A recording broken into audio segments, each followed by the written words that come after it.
동거녀를 살해하고 시신을 안매장한 피의자가 16년 만에 붙잡혔습니다. 실종 뒤 그동안 미제 사건으로 남아있었지만 집 외부 콘크리트 구조물에서 피해자의 시신이 발견되며 범행이 드러났습니다. 최한솔 기자가 취재했습니다.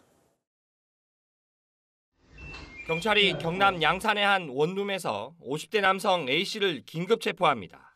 살인, 사체 은닉 혐의로 체포하겠습니다. 변호사를 선임할 수 있는 권리 A씨는 16년 전인 2008년 10월 경남 거제에서 동거녀를 살해했습니다. 실종됐던 동거녀 시신은 지난달 이들이 거주했던 옥탑방 베란다 콘크리트 구조물에서 여행용 가방에 담긴 채 발견됐습니다. 건물 누수공사 작업 도중 시신이 발견된 것입니다. 경찰 조사에서 A씨는 말다툼을 벌이다 둔기로 살인을 저질렀고 시신은 벽돌을 쌓아 시멘트를 부어 숨겼다고 털어놨습니다. 범행 뒤에도 8년여 동안 같은 집에서 살던 A씨는 필로폰 투약 혐의로 구속되면서 집을 떠났습니다. 그 공간이 입주자만 들어갈 수 있는 공간이고 이 은닉 공간은 비트 공간과 연결을 해서 거의 비트 공간처럼 똑같이 위장을 해놓았습니다. 피해자가 숨진 지 3년이 지난 2011년 실종 신고로 수사가 진행됐지만 사건은 미제로 남았습니다. A씨는 피해자와 헤어졌다고 주장했고 증거가 없어 참고인 조사에 그쳤습니다. 결국 16년 만에 경찰에 붙잡힌 A씨는 조사 과정에서 필로폰 투약 사실도 추가로 드러났습니다. 한편 경찰은 공소시효가 7년인 사체 은닉 혐의는 적용이 어려워져 살인 혐의만을 적용해 A씨를 구속한 가운데 범행 경위 등에 대해 보강 수사를 하고 있다고 밝혔습니다. KNN 최한솔입니다. 부산 경남 전역에 내린 기록적인 폭우에 후유증이 큰데요. 피해 복구 작업이 시작됐지만 곳곳에 큰 상처를 남겼습니다. 김동환 기자가 보도합니다.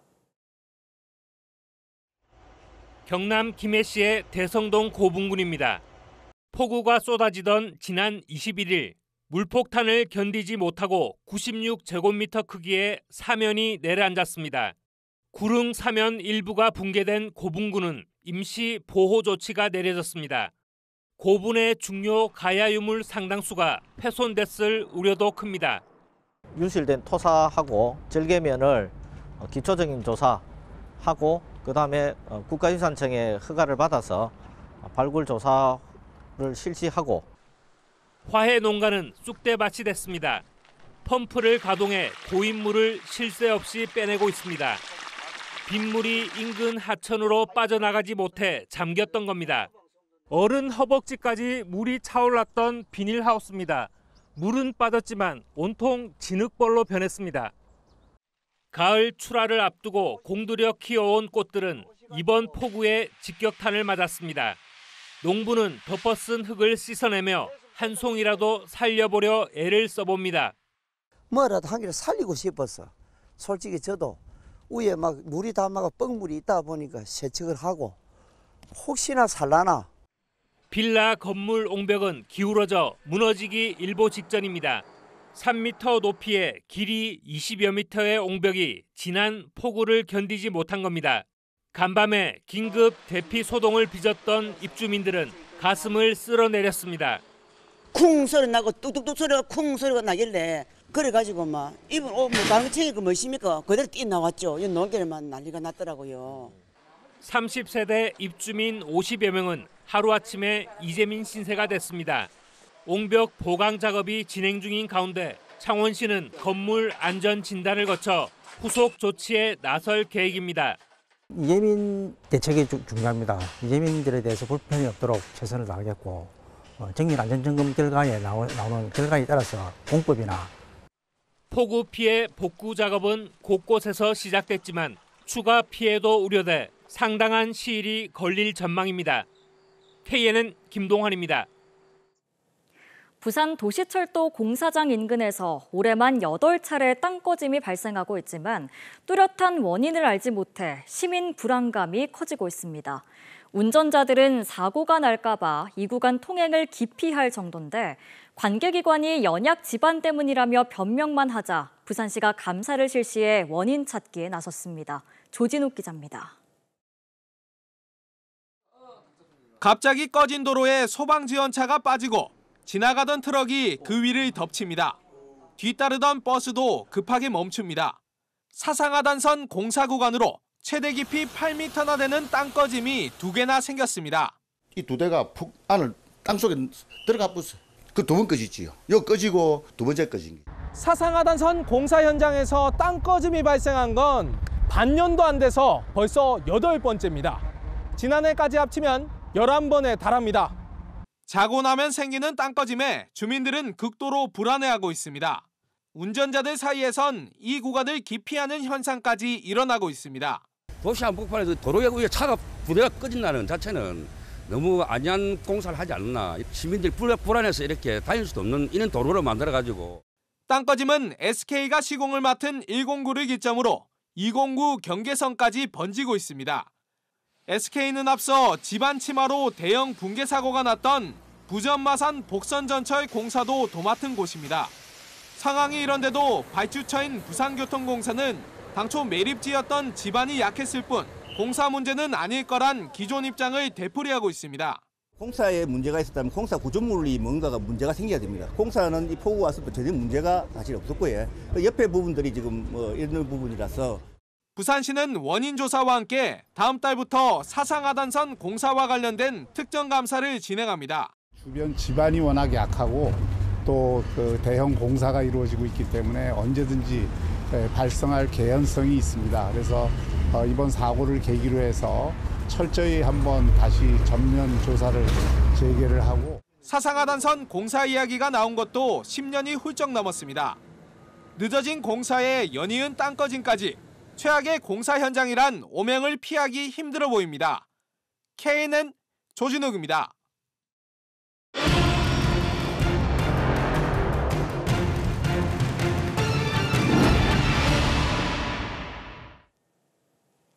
장사대란 기획 마지막 순서입니다. 지역의 봉안시설과 화장장의 포화로 고인들이 갈 곳을 잃어 발생하는 여러 사회 문제를 짚어봤는데요. 해외에서는 존엄한 이별을 어떻게 막고 있는지 김민욱 기자가 취재했습니다. 2021년 전국 7대 도시 가운데 최초로 65세 이상 노인 인구 비율이 20%를 돌파한 부산. 지난달 노인 인구 비율은 23.4%를 기록했습니다.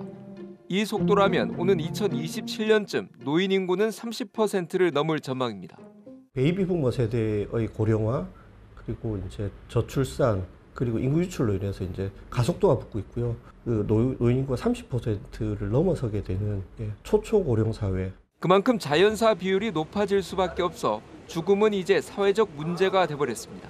영락공원은 물론 2008년 문을 연 정관추모공원도 실내 봉안 시설의 경우 98.5%로 다음 달 가득 찹니다.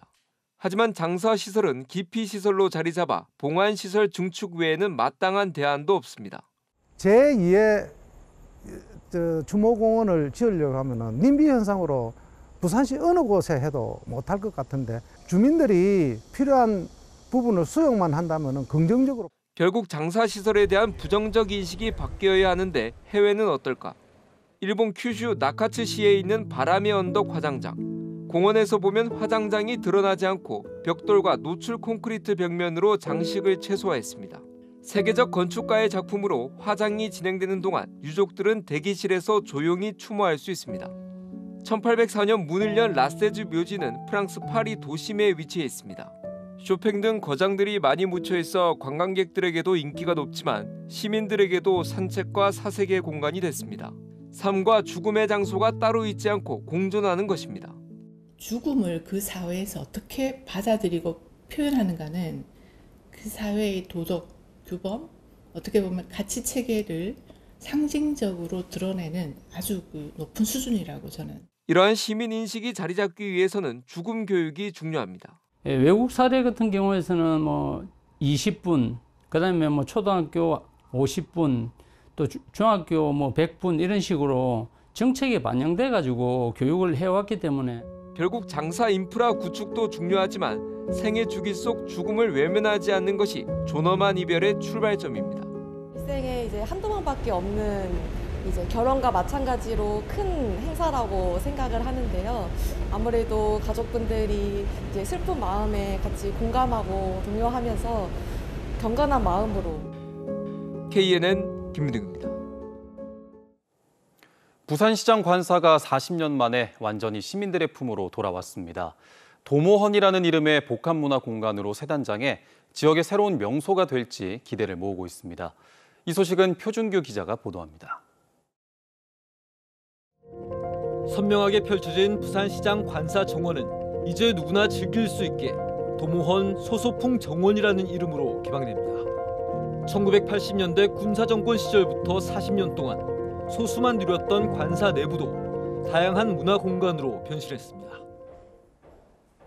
1984년부터 부산시장이나 대통령 등 외부 귀빈들의 숙소와 행사장 등으로 사용되던 이곳 부산시장 관사는 그동안 외부 시설들을 시민들에게 개방해 왔는데요. 이번에 내외부 리모델링 등을 통해서 본관까지 완전히 시민들의 품으로 돌아왔습니다.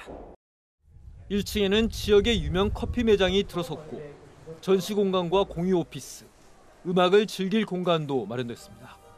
계단식 강연장을 통해 1, 2층이 이어지는데 탁 트인 2층은 국제회의나 리셉션 등 다목적 공간들로 이루어졌습니다. 1, 2층 모두 자유로운 휴식은 물론 다양한 강연과 영화 상영, 클래식 공연 등이 1년 내내 끊임없이 진행됩니다.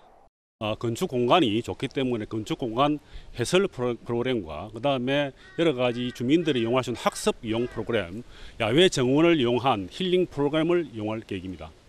내일 정식 개관하는 도모헌은 월요일을 제외하고 모두 예약 없이 인근 주차까지 무료로 이용할 수 있습니다. 87억 원의 시민 세금을 들여 리모델링까지 마친 도모헌이 단순한 일회성 나들이 코스가 아닌 연간 20만 명 방문 목표를 넘어서는 경쟁력 있는 부산 명소로 거듭날 수 있을지 주목됩니다. KNN 표준규입니다. 경남의 주택 매매 평균 가격이 전국 17개 시도 가운데 11번째로 나타났습니다.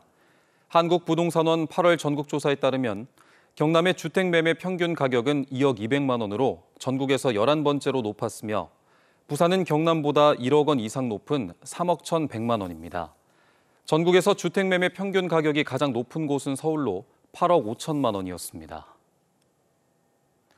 산업은행이 부산의 전력반도체 소부장 특화단지 육성을 위해 맞춤형 금융지원 등에 적극 나섭니다.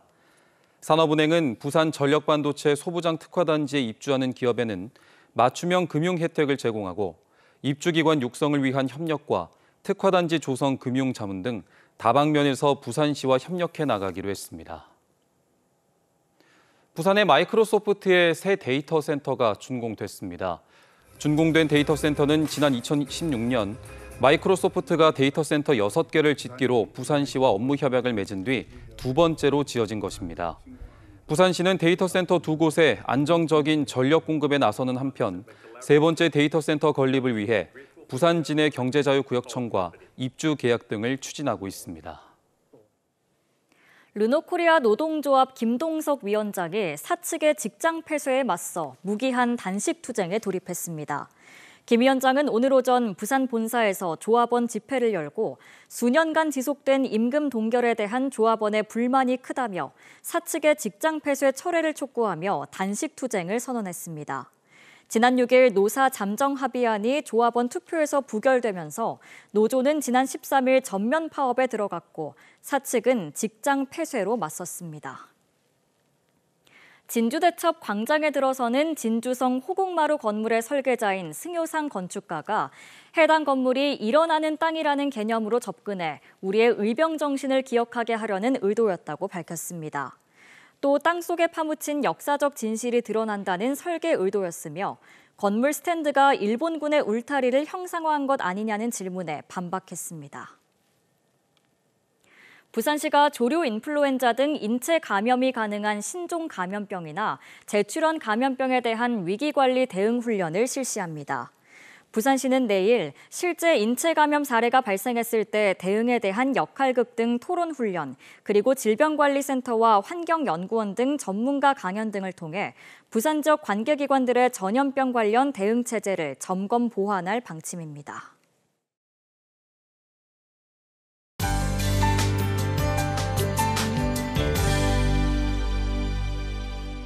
절기 추분이 지나니 계절의 시계가 제자리를 찾은 듯합니다. 내일 밀양은 아침 기온이 16도까지 뚝 떨어졌다가 한낮에는 28도까지 훌쩍 오르겠는데요. 이처럼 당분간 내륙을 중심으로는 아침 저녁으로는 선선한 공기가 유입되고 낮에는 기온이 오르면서 일교차가 10도 이상으로 크게 벌어지는 곳이 많겠습니다. 환절기에 접어든 만큼 건강관리 잘 해주시기 바랍니다. 내일 중부지방은 대체로 맑겠고요.